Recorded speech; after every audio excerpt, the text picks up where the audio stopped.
কাছে তোমার কি মূল্য আছে? হে আল্লাহর কাছে তোমাদের কি মূল্য আছে? তোমরা কি 5 ওয়াক্ত নামাজ পড়ো? তোমরা কি পর্দা করো? তোমাদের মধ্যে হায়াবোধ কিছু আছে? তোমরা মানুষকে ভালো কিছু শেখাও, সমাজকে ভালো কিছু দাও, শালীন কিছু দাও? আল্লাহর কাছে তোমাদের কি মূল্য আছে? নবী সাল্লাল্লাহু আলাইহি ওয়াসাল্লাম তো জাহান্নাম দেখে সেই কথাটাই বলেছেন, আমি জাহান্নাম দেখে আসলাম, সেখানে বেশিরভাগ অধিবাসী হচ্ছে মেয়ে, নারী। কি কারণ? তারা এমন কাপড় চোপড় পরে বাইরে ঘুরতো, যেই কাপড় পরেও তারা নগ্ন থাকতো। আমি কি ব্যাখ্যা করতে হবে? আপনি দেখতে পারেন না? এবং তারা স্বামীর সাথে কুফরি করত।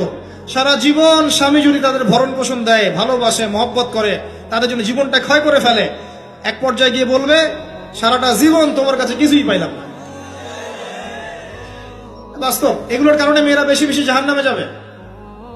এবং তারা মানুষ মারা গেলে মাতম করে, বুক পিঠ চাপড়ায়, এই কারণে যাবে। এবং তর্ক লাগলে অভিশাপ দেয় বেশি, এই কারণে যাবে। আল্লাহ পাক আমাদের মা বোনদেরকে হেফাজত করুন। তবে একটা হাদিস আছে সুসংবাদের। নবী সাল্লাল্লাহু আলাইহি ওয়াসাল্লাম বলেছেন, একজন নারী যদি 4টা কাজ করতে পারেন, জান্নাতের যে কোনো দরজা দিয়ে ইচ্ছা প্রবেশ করতে পারবেন।